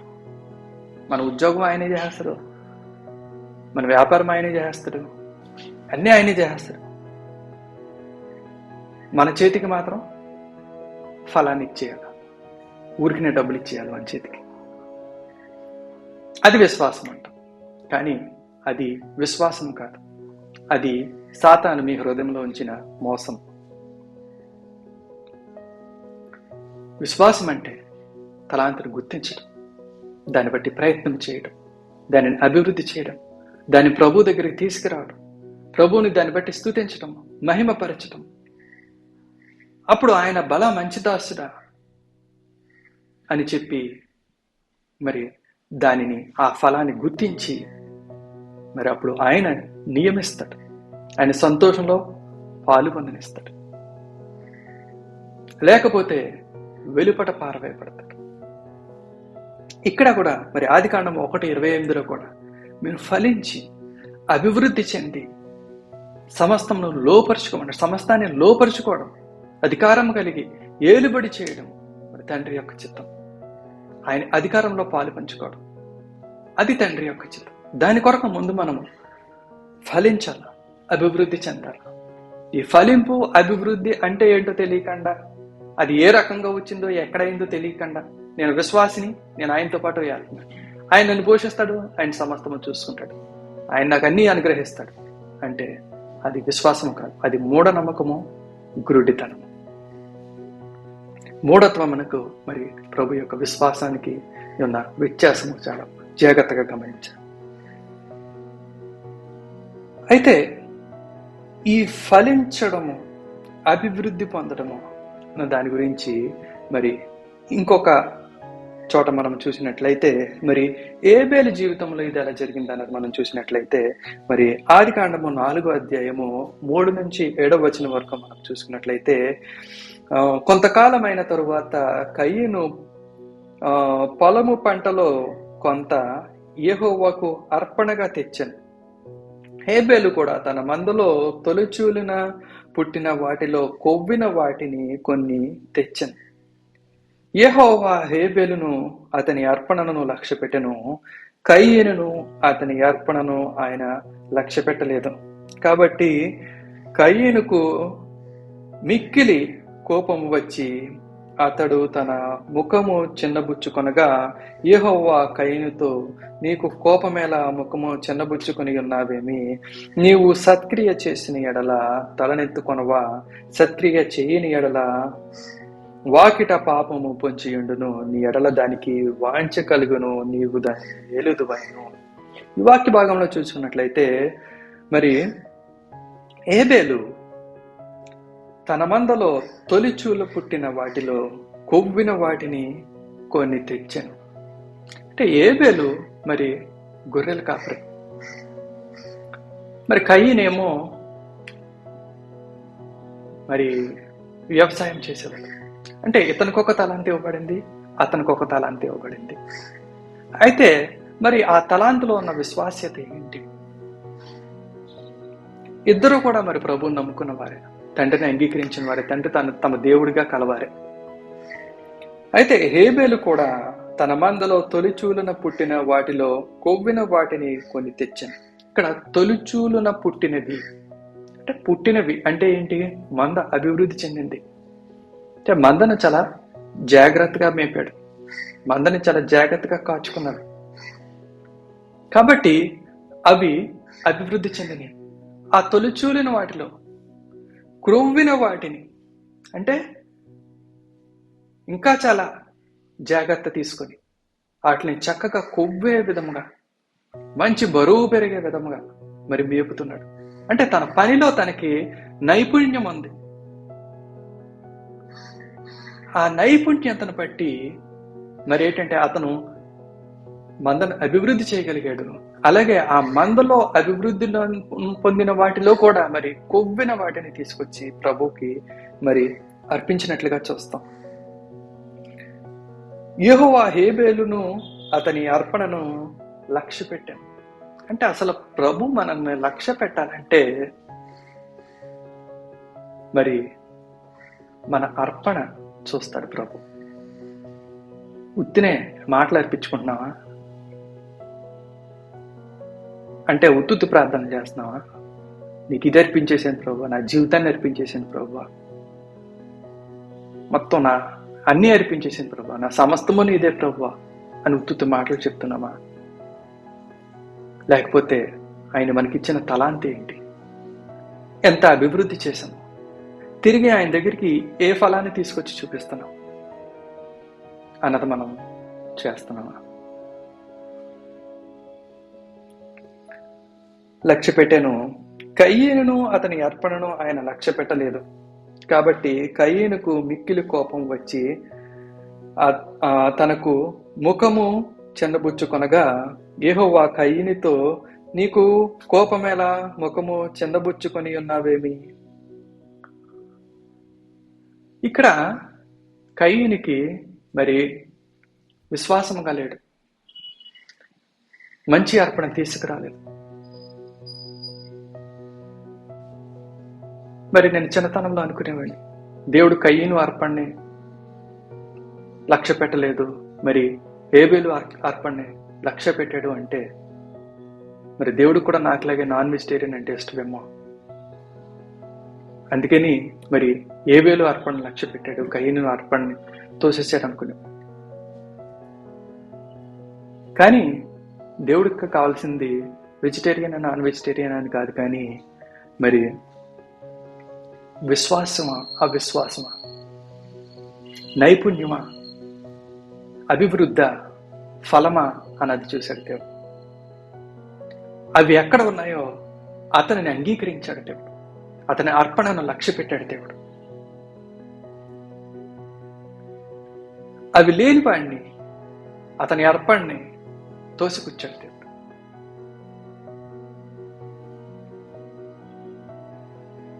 ఈ లక్షణాలు మనలో ఎలాగుంటాయంటే, మరి ఇందాక మరి దేవుడు ఎవరి ఫలాన్ని అయితే అంగీకరించాడో వారికి మరి అనేక వాటి మీద నియమించినట్లుగాను, అలాగే ఆయన సంతోషంలో పాలు పంచుకోమన్నట్లుగానే చూసాం మనం. అలాగే మొదట యోహాను 15లో మనం చూసినట్లయితే అధికంగా ఫలిస్తారని చెప్పేసి ఉంది, తండ్రికి మహిమ తీసుకొస్తారని ఉంది, క్రీస్తుకి శిష్యులు అవుతారని ఉంది. మరి ఇక్కడ కయ్యూను పరిస్థితి చూసినట్లయితే ముఖము చిన్నబుచ్చుకున్నాడంట, కోపం వచ్చిందంట.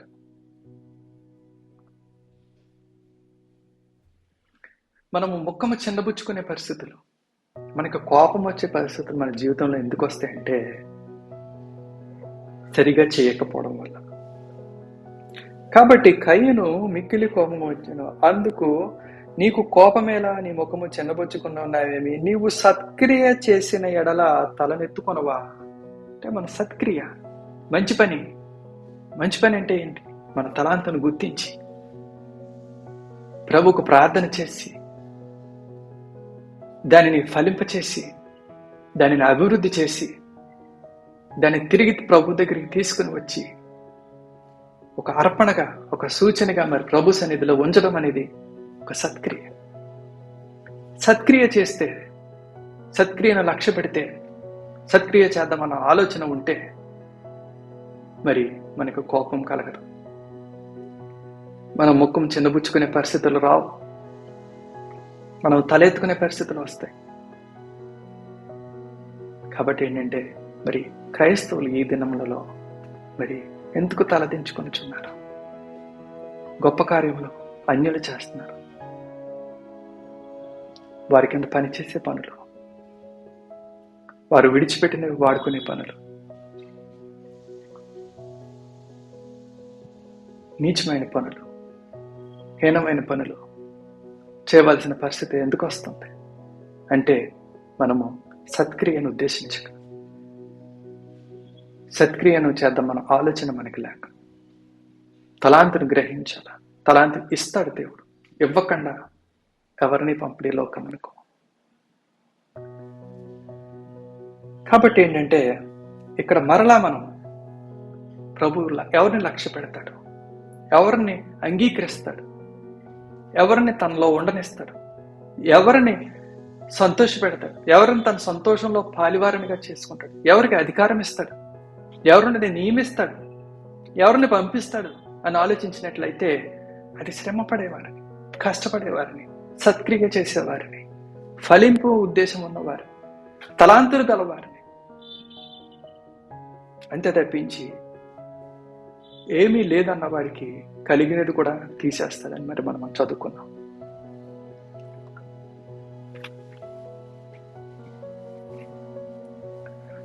అలాగే మరి ఆదాము గురించి కూడా మనం చూసినట్లయితే, అంటే ఆదాము గురించి వాక్య భాగంలోకి మనం వెళ్ళొద్దు కానీ సమయము రీత్యా మరి ఆదాము గురించి మనం చూసుకున్నట్లయితే, మరి ఆదాము శాపానికి ముందు, శాపమునకు తర్వాత అతని జీవితాన్ని మనం చూసుకున్నట్లయితే, ఆదాము శపింపబడిన తర్వాత ఏంటంటే అతను చేయాల్సిన పని ఏంటంటే అతని ఆహారాన్ని అతను కూర్చుకోవాలి. అంతకుముందు ఏంటంటే అతనికి అది లేదు, శ్రమ పడాల్సిన అవసరం లేదు. తోటలో ఉన్న ప్రతి ఆకుకూర అతనికి ఆహారమే. కానీ బయటకు వచ్చిన తర్వాత మరి ఆదాము మరి కష్టపడి పని చేయాలి. సరే, ఆదాముకి అది ఒక శాపం అనుకోండి, శాపమే అది. అయితే ఆదాము ఎంత కష్టపడి పని చేయాలి, ఏం కష్టం చేయాలి, అప్పటికి దేనికోసం కష్టపడాలి అతను? అప్పటికి మరి ఆదాముకున్న కుటుంబం ఎంత? ఆదాము, భార్య అయిన హవ్వ, లేదు అంటే ఇంకో 2 బిడ్డలు ఉండి ఉంటారు. మరి వారి కోసము ఆదాము ఏమాత్రం కష్టపడాలా? మహా అయితే పోని 1 ఎకరమో 2 ఎకరాలు సాగు చేస్తే వారికి వారు ఉండడానికి, తినడానికి సరిపడా వస్తుంది. అది కష్టమా? మరి ఆదాము అంతకు ముందు, శాపానికి ముందు ఆశీర్వాదంలో ఉన్నప్పుడు, ప్రభు సన్నిధిలో మరి నిందారహితుడిగా ఉన్నప్పుడు ఆదాంకి ఏదైనా మనం అప్పచెప్పబడింది, ఏదైనా మనం యొక్క విస్తీర్ణం ఎంత అని ఆలోచన చేయండి. అది ఈ దినాల్లో మరి ఒక ఊరంతా ఉన్నదని చెప్పొచ్చా, ఒక జిల్లా అంత ఉంటుందని చెప్పొచ్చా, ఒక రాష్ట్రం అంత ఉంటుందని చెప్పొచ్చా, ఒక దేశం అంత ఉంటుందని చెప్పొచ్చా? మీరే ఆలోచన చేయండి. మరి అంతటి భూభాగమును, మరి అంతటి గొప్ప తోటను మరి ఆదాముకి అప్పచెప్పినప్పుడు అది ఖచ్చితంగా 2 ఎకరాల కన్నా లేకపోతే 1 ఎకరం కన్నా ఖచ్చితంగా ఎక్కువే ఉంటుంది కదా. మరి అంత పని అప్పచెప్పినప్పుడు మరి ఆదాము విషయంలో మనం చూసినట్లయితే అతను ఆశీర్వదింపబడినప్పుడు అతనికి ఎక్కువ అప్పచెప్పబడిందా, ఎక్కువ పని ఉందా? లేకపోతే అతను శపింపబడినప్పుడు అతనికి ఎక్కువ పని ఉందా? అతను ఆశీర్వదింపబడినప్పుడు, అతను దేవుడితో సమాధానం కలిగి ఉన్నప్పుడు, సత్సంబంధం కలిగి ఉన్నప్పుడు మరి విస్తారమైన తోటకి అతను యజమానుడిగా ఉన్నాడు. విస్తారమైన తోటను మరి నిర్వహించాల్సిన బాధ్యత అతని మీద ఉంది, దాన్ని కాపలా కాయాల్సిన బాధ్యత అతని మీద ఉంది. అదంతా తిరగడానికి 1 రోజు సరిపోతుందో లేదో కూడా మనకు తెలియదు. కానీ మరి శపించబడినప్పుడు అతనికి కొంచెం అతని తిండికి సంపాదించుకుంటే సరిపోయేది, చాలు. కానీ అది శాపంగా ఎంచబడింది. కాబట్టి మనము ప్రాక్టికల్గా ఆలోచించినట్లయితే మరి కొంచెము చేయడం, సరిపడనంత తీసుకోవడం, అది శాపంలోనే జరుగుతుంది. ఆశీర్వాదంలో విస్తారమైన పని ఉంటుంది, విస్తారమైన శ్రమ ఉంటుంది, విస్తారమైన ఫలం ఉంటుంది. అన్నీ కూడా అధికంగానే ఉంటాయి, అన్నీ కూడా పెద్దగానే ఉంటాయి. ఇక్కడ శాపంలో మరి ఆదాం కంటూ ఏమీ లేదు. ఎక్కడన్నా వ్యవసాయం చేయొచ్చు, ఎక్కడో దిక్కున తను సమకూర్చుకోవాలంతే, తన ఆహారాన్ని తను కూర్చుకోవాలంతే. అదే అతనికి ఇచ్చిన కష్టం. కానీ అక్కడ అతని ఆహారం ప్రభు చూసుకుంటాడు. కానీ పని లేకుండా లేడు. ఆ పని కూడా కొద్దిపాటి పని కాదు. పొద్దున్న నుంచి సాయంత్రం దాకా మంచం మీద పడుకునే పని కాదు, చక్కగా కుర్చీలో కూర్చొని పని, ఫోన్లో చూసుకునే పని కాదు. కానీ మరి గొప్ప తోటను, దేవుడు వేసిన తోటను మరి కాపలా కాసే పని. కాబట్టి ఆశీర్వాదంలో పని ఎక్కువ ఉంటుంది, ఆశీర్వాదంలో విస్తారమైన పని ఉంటుంది, ఆశీర్వాదంలోనే విస్తారమైన ఫలం ఉంటుంది. అందుకనే నశించిపోయే మార్గము చాలా తిన్నగాను చాలా విశాలంగాను ఉంటుందంట దేవుడు. రక్షింపబడే మార్గము చాలా ఇరుకుగాను చాలా కష్టముగాను చాలా శ్రమగాను ఉంటుందంట దేవుడు. అయినప్పటికీ మనము సుఖాన్ని ఎంచుకొని ఇదే ప్రభు రక్షణ అంటాం, ఇదే ప్రభు యొక్క మార్గం అంటాం. ఎందుకంటే ఇది సుఖంగా ఉందంటాం, ఎందుకంటే ఇక్కడ మన ఎవరు ఏం అంటలేదంటాం.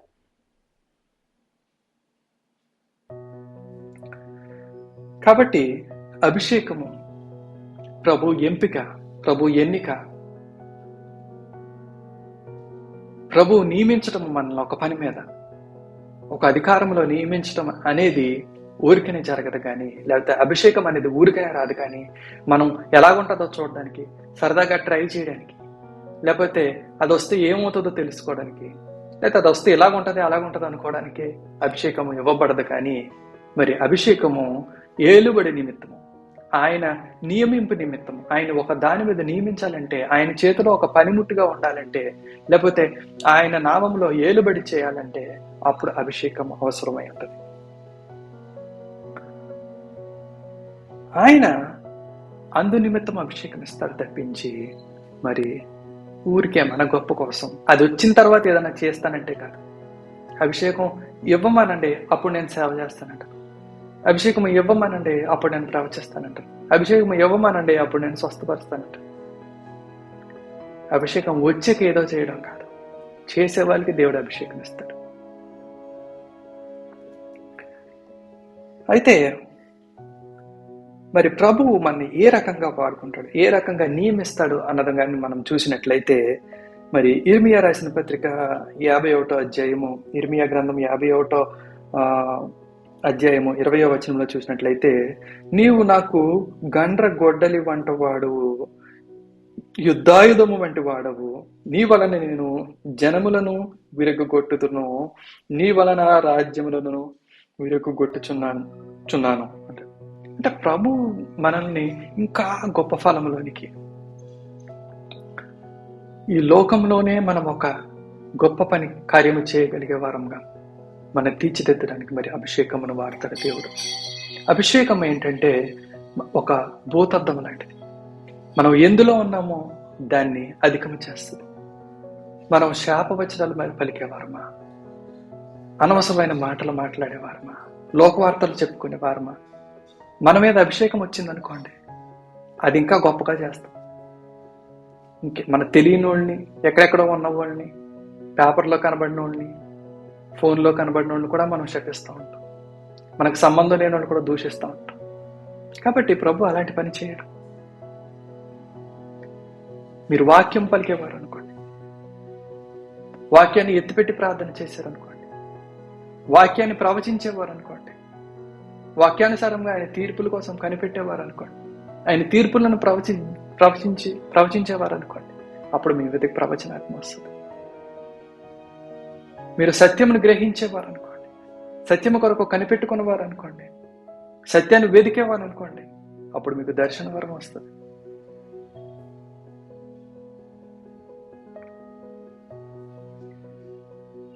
మీకు కలిగిన తలాంతి ఏదైనప్పటికీ, మీరు వ్యాపారం చేసేవారు అనుకోండి, ఉద్యోగం చేసేవారు అనుకోండి, అయితే మరి ఇంకేదైనా వృత్తి పనిలో ఉన్నవారు అనుకోండి, మీరు చేసే పనిలో విశ్వాసం ఉపయోగించి ప్రభు నిమిత్తము గొప్పగా దాన్ని జరిగించినప్పుడు, ప్రభుకు దాని ఫలము చూపించినప్పుడు మీ అర్పణల ద్వారా మరి ప్రభు మిమ్మల్ని అంగీకరిస్తాడు, ప్రభు మిమ్మల్ని లక్ష్య పెడతాడు, ప్రభు మిమ్మల్ని ఇంకా అభిషేకిస్తాడు. అభిషేకం అంటే మరి మన మొదటి భాగంలో అది ఏ రకంగా మరి మనకి ఒక బలముగాను, శక్తిగాను, సామర్థ్యముగాను, కార్యసిద్ధి కలుగు చేసేదిగాను ఉంటుందో మనం చూసాం.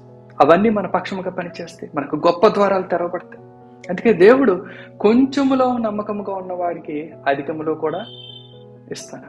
కొంచెములో ఈ లోక సంబంధమైన ధనముతో మీరు విశ్వాసముగా ఉండి ఎట్లా పరలోక ధనము మీకు అనుగ్రహింపబడతాను. ఈ లోక సంబంధమైన ధనం అంటే దానికి మరొక పర్యాయ పదం లేదు, కానీ అది ధనమే. ఈ లోక సంబంధమైన ధనముతో మీరు నమ్మకంగా ఉండిన ఎడల మీకు పరలోక సంబంధమైన ధనం. పరలోక సంబంధమైన ధనం అంటే అది అక్కడ ఒక డాలరో లేకపోతే ఇంకో కరెన్సీయో లేదు. పరలోక సంబంధమైన ధనం అంటే అభిషేకం, అధిక విశ్వాసం, అది మనకు అనుగ్రహించబడుతుంది. ఈ లోక సంబంధమైన ధనములో మనం విశ్వాసంగా ఉండడం అంటే మనం డబ్బులు ఇవ్వడం అని కాదు, మన తలాంతుల్ని అభివృద్ధి చేయడం, అనేక మందికి ఉపయోగకరంగా వాడడం, ఫలించడం. మనం మొదట చూసినట్లుగా ఆయన ప్రేమించినట్లయితే మరి మనం ఆయనకి సమర్పించుకుంటాం, ఆయనకి ప్రీతికరంగా పనులు చేస్తాం, ఆయన ఇష్టపడే విధంగా పనులు చేస్తాం. అది వ్యాపారమైన, మరి ఉద్యోగమైన, లేకపోతే మరి ఏ వృత్తి అయినా సరే ఆయన ఇష్టపడే విధంగా చేస్తాం. చేసినప్పుడు ఏంటంటే మరి ఆయన సమర్పణలో మరి చేస్తున్నాం కాబట్టి ప్రభు దాన్ని ఆశీర్వదిస్తాడు. ఆశీర్వదించినప్పుడు అది ఫలిస్తుంది, అభివృద్ధి చెందుతుంది. ఆ విశ్వాసం మనకు ఉండాలి. లేకపోతే మనము సోమర్తనానికి, అవిశ్వాసానికి, కోపానికి, ముఖము చిన్నబుచ్చుకోవడానికి, తలదించుకోవడానికి లోనవుతాం. ఈ మన జీవితంలో సంభవిస్తున్నాయంటేనే మనము గ్రహింపు కలిగి ఉండాలి. నేను ఎందుకు తలదించుకునే పరిస్థితి వస్తుంది, నేను ఎందుకు ముఖము చిన్నబుచ్చుకోవాల్సి వస్తుంది? ఎందుకనంటే విశ్వాసి నీవు సత్క్రియ చేస్తలేదు. విశ్వాసం అని చెప్పుకుంటున్న విశ్వాసి నిజమైన విశ్వాసంలో నడుస్తలేదు. ప్రయత్నమేది, బలమేది, ధైర్యమేది, స్థిరమేది? కాబట్టి ఏంటంటే మనము నిలిచి ఉండు వారంగా కాకుండా ముందుకి, ఆయన నామంలో ముందుకి కదులు వారంగా ఉండాలి. ఇంకా ప్రభు మన ఎలా వాడుకుంటాడని చూసినట్లయితే యెషయా గ్రంథము 41వ అధ్యాయము 15-16 వచనాల్లో చూసినట్లయితే, కక్కులు పెట్టబడిన పదును గల క్రొత్తదైన నురిపెడి మ్రానుగా నిన్ను నియమించి ఉన్నాను. నీవు పర్వతములను నూర్చుదువు, వాటిని పొడి చేయుదువు, కొండలను పొట్టువలే చేయుదువు. నీవు వాటిని గాలించగా గాలి వాటిని కొనిపోవును, సుడిగాలి వాటిని చెదరగొట్టును. నీవు యెహోవాను బట్టి సంతోషించుదువు, ఇశ్రాయేలు పరిశుద్ధ దేవుని బట్టి అతిశయపడుదువు. కక్కులు పెట్టిన నురిపెడి మ్రానుగా చేస్తానన్నాడు ప్రభు. ఎందుకు? ఈ లోకంలో ఉన్న కొండలను నూర్చడానికి, ఈ లోకంలో ఉన్న చెడుని తీసివేయడానికి. మన సొంత శక్తితో మనం వెళ్తే మన వీధిలో ఉన్న చెడుని కూడా తీయలేం మనం. కానీ మన తలాంతుల్లో మనం విశ్వాసంగా ఉన్నప్పుడు, మనకి ఇవ్వబడిన దాంట్లో, మనకు అనుగ్రహింపబడిన దాంట్లో మనం విశ్వాసంగా ఉన్నప్పుడు, తిరిగి దానికి ప్రభు చూపించినప్పుడు, ప్రభు మనల్ని విశ్వాసనిగా గుర్తించినప్పుడు, అప్పుడే ప్రభు మన విశ్వాసగా గుర్తిస్తాడు. మనం తిరిగి దాన్ని చూపించినప్పుడే అప్పుడు మనల్ని ఎన్నుకుంటాడు ప్రభు. ఎన్నుకున్నప్పుడు అప్పుడు ఏం జరుగుతుందంటే మరి ఆయన నియమిస్తాడు. ఆయన నియమించినప్పుడు మనకి అధికారం ఇస్తాడు. అందులోనే ఆయన అభిషేకం ఉంటుంది. ఆయన అభిషేకము మనకి ఇచ్చినప్పుడు, ఆయన అధికారంలో మనం ఏలుబడి చేసినప్పుడు ఏంటంటే మనము గొడ్డలిగా ఉంటాం, నురిపెడి మ్రానుగా ఉంటాం. ఈ లోకంలో ఉన్న వారి చేతిలో నలిగిపోయే వారంగా ఉండం, తీసి పారవేయబడిన మరి తీగలాగా ఉండము మనం, ఎండిపోయే తీగలాగా ఉండము మనం, లోకులు కాల్చడానికి నియమింపబడిన వారంగా ఉండము మనం, ఏడుపుకు పండ్లు కొరుకుటకు నియమింపబడిన వారంగా ఉండం, ఏలుటకు నియమింపబడిన వారంగా ఉంటాం, శక్తి కలిగిన వారంగా ఉంటాం, బలము కలిగిన వారంగా ఉంటాం, కార్యసిద్ధి గల వారముగా ఉంటాం. గొప్ప పనులు చేస్తాడు దేవుడు మన ద్వారా. అందుకే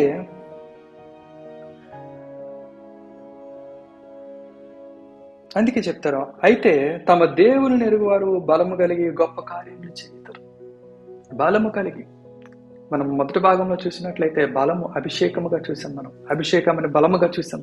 బలము కలిగి ఆయన నామాన్ని ఎరిగిన వారు మాత్రమే బలమైన గొప్ప కార్యాలు చేస్తారు. పెద్ద సంఘంని కట్టడమో లేకపోతే ఇంకోటో గొప్ప కార్యం కాదు. ఈ లోకమును బాగు చేయడం, అనేక మందిని ప్రభు తట్టు త్రిప్పటం. నిజముగా ఈ లోకంలో మన వల్ల మార్పు కలగడం, ఇవి గొప్ప కార్యాలు.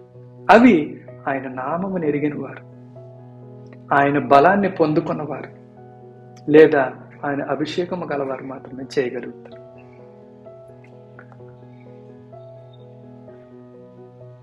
కాబట్టి ఏంటంటే మనము మన తలాంతులను గుర్తించాలా, ప్రభువుని స్తుతించాలా, ఆయన కార్యములు మనం ఎరగాల, ఆయన కార్యములు మనం తెలుసుకోవాలి. ఆయన ఎలాగ కార్యం చేస్తాడు? తలాంతి పెట్టకుండా మన ఈ లోకానికి ఎందుకు పంపిస్తాడు? తలాంతి ఇచ్చిన వాడు సాయం చేయకుండా ఎందుకుంటాడు? మనకు అవకాశం ఇవ్వకుండా ఎందుకుంటాడు? మార్గం తెరవకుండా ఎందుకుంటాడు? సరే, మార్గం తెరిచాడు, శ్రమలు వచ్చి శ్రమ నుంచి విడిపించకుండా ఎలాగుంటాడు ఆయన? కాబట్టి మనము విశ్వాసం మనం పెంచుకునే విధంగా ఉండాలి. ప్రతి దానికి మన దగ్గర విశ్వాసం ఉండాలి. ఆయన తలాంతి ఇచ్చాడన్న విశ్వాసం ఉండాలి, ఫలించాలన్న విశ్వాసం ఉండాలి, ప్రయత్నం చేయాలన్న విశ్వాసం ఉండాలి, జయము పొందాలన్న విశ్వాసం ఉండాలి, వచ్చే ప్రతి అడ్డంకిని అధిగమించగలగన్న విశ్వాసం ఉండాలి. అధిగమించువాడికే జీవ కిరీటాన్ని ఇస్తున్నాడు, అధిగమించువాడికే సింహాసనం అన్నాడు. అంతే తప్పించి పారిపోయేవాడికి కాదు, దాచేసేవాడికి కాదు, దాక్కునేవాడికి కాదు, సోమరి అయిన చెడ్డదాసుడికి కాదు, సత్కార్యం చేయని వాడికి కాదు, ఆయన యందు నిలిచి ఉండని వాడికి ఎంత మాత్రము కాదు. కాబట్టి మరి ఇదే వచనం మరి కీర్తన గ్రంథం 92:5-6 వచనాలు చూసినట్లయితే, యెహోవా నీ కార్యములు ఎంత దొడ్డవి, నీ ఆలోచనలు అతి గంభీరములు, పశుప్రాయులు వాటిని గ్రహింపరు, అవివేకులు వివేచింపరు. మనము పశుప్రాయులముగా ఉండి, అవివేకులుగా ఉండి, వివేచన రహితముగా ఉండి ఆయన కార్యములు మనం గ్రహించట్లేదు. అది ఈ వాక్యం యొక్క అర్థం. యెహోవా నీ కార్యములు ఎంత దొడ్డవి, ఎంత గొప్ప కార్యము చేశాడు ప్రభు. మనల్ని సృష్టించాడు, ఈ సృష్టిలోకి మనల్ని పంపించాడు, గొప్ప తలాంతుల్ని ఇచ్చాడు. ఇలాగ మనం ఆలోచించగలిగితే ఆయన గొప్ప కార్యాలను మనం గుర్తించిన వారు. ఆయన మన నిమిత్తం గొప్ప మార్గములను తెరిచాడు, గొప్ప అవకాశములను ఇచ్చాడు, అనేకమైన శ్రమలను అధిగమించేలా ఇచ్చేశాడు. నువ్వు నీటి గుండా వెళితే నేను మునిగిపోనేమని అన్నాడు కదా, నువ్వు అగ్నిగుండా వెళితే నువ్వు కాలిపోనేమని అన్నాడు కదా. అంతేగాని నువ్వు నడకుండా ఉంటే నేను కాపాడేస్తాను, నీకు కావాల్సిన నేను ఇచ్చేస్తానని దేవుడు ఎక్కడ అనలేదు. అంటే మన మార్గంలో నీటి గుండా వెళ్తాం, కానీ అవి మాత్రం పోవడం, అది విశ్వాసం. అలాగే అగ్నిగుండా వెళ్తాం, కానీ అది మనకు కావాల్సిన అర్థం, అది మన విశ్వాసం, అది ఆయన రక్షణ. దానికి ఫలితం ఉంటుంది. అంతేగాని అదేది కదలకుండా మనం నించొని ఒక మంచి ప్లేస్, మంచి స్థలం ఒకటి చూసుకొని, ఏ పని లేని ఒక సుఖమైన స్థలం చూసుకొని,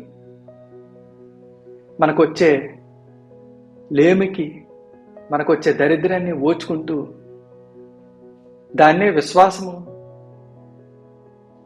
అని చెప్పుకుంటూ, దాన్నే సహనం అని చెప్పుకుంటూ, ఆ సహనాన్ని నిరీక్షణ అని చెప్పుకుంటూ, ఆ నిరీక్షణ మరి విశ్వాసం అని చెప్పుకుంటూ,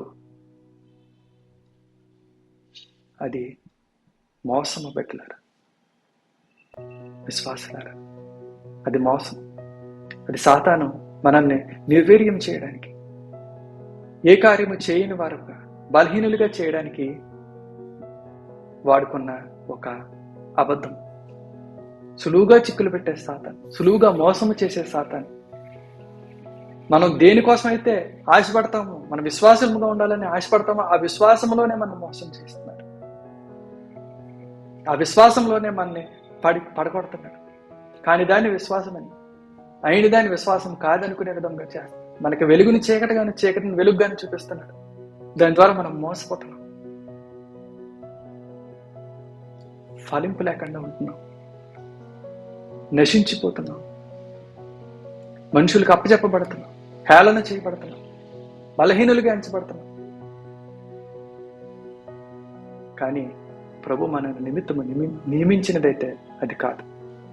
కాబట్టి ఈ వాక్య భాగము ద్వారా మరి గ్రహింపు కలిగి,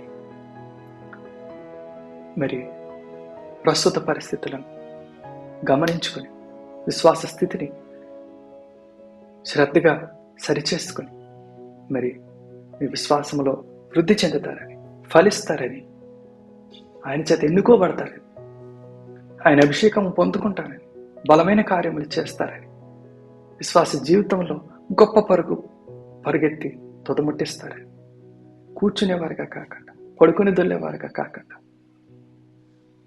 మరి ఆయన కొరకు శ్రమ పడేవారిగా, ఎవడో తన ప్రాణము రక్షించుకునో దానిని పోగొట్టుకును, ఎవడు తన ప్రాణమును పోగొట్టుకునో అతను దానిని రక్షించుకున్నాను. కాబట్టి నీటి గుండా వెళ్ళడానికి భయపడకండి, అగ్నిగుండా వెళ్ళడానికి భయపడకండి, ప్రయత్నం చేయడానికి భయపడకండి. మీరు కాలిపోరు, మీరు మునిగిపోరు, మీరు నశించిపోరు. విశ్వాసము, అది విశ్వాసం, ఆ విశ్వాసం మిమ్మల్ని కాపాడుతుంది. దరిద్రమును వచ్చుకోవడం, లేమును వచ్చుకోవడము విశ్వాసము నిరీక్షణ అని బైబిల్లో ఎక్కడ లేదు ప్రియుల. కాబట్టి ఏంటంటే జ్ఞానం కలిగి, వివేచన కలిగి, ప్రభు వాక్యంలో ఏముందో తెలుసుకొని, మరి ఇన్ని ఉపమానాలు మరి చెప్పాను కాబట్టి మరి వాటిని జాగ్రత్తగా పరిశీలన చేసుకొని సరైన మార్గంలో నడుస్తారని మరి ప్రభునందు ఆశిస్తాను. చివరిగా ప్రార్థన చేసుకొని ముగించుకుని, స్తోత్రం నాయన, స్తోత్రం తండ్రి, దయగల దేవ, కృపగల తండ్రి, నీ దయగల నామముకు వేలాది స్తుతులు స్తోత్రాలు చెల్లించుకొనిచున్నాము నాయన తండ్రి. ప్రభా, కృంగి ఉన్న వారిని లేవనెత్తువాడా నీకే స్తోత్రాలు నాయన తండ్రి. ప్రభా, మా బలహీనతను క్షమించి ప్రభా నాయన తండ్రి, ఇదిగో ప్రభా మమ్మను ఈ లోకంలో నాయన తండ్రి బలవంతులుగా నాయన తండ్రి నిలబెట్టు నిమిత్తము నాయన తండ్రి. తండ్రి నీ అభిషేకమును అనుగ్రహిస్తున్నందుకు స్తోత్రాలు ప్రభా తండ్రి. తండ్రి ఇదిగో ప్రభా, ఈ వాక్యము వినుచున్న వారిని, చూచుచున్న వారిని కూడా ప్రభా తండ్రి దీవించి ఆస్వాదించాలి ప్రభా తండ్రి. నీ అభిషేకం ఇచ్చి ప్రభు, నీ కృపలో నాయన తండ్రి, నీ కృపగల ఆత్మను వారికి తోడుగా ఉంచి ప్రభా తండ్రి, వారిని నడిపించి ప్రభా, జ్ఞానమునిచ్చి ప్రభా, వివేచననిచ్చి ప్రభా తండ్రి.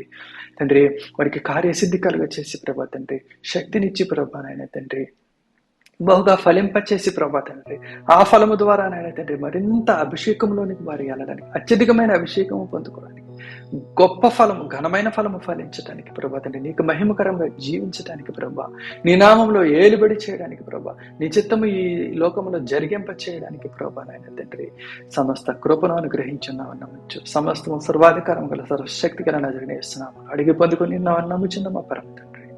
ఆమేన్. Thank you.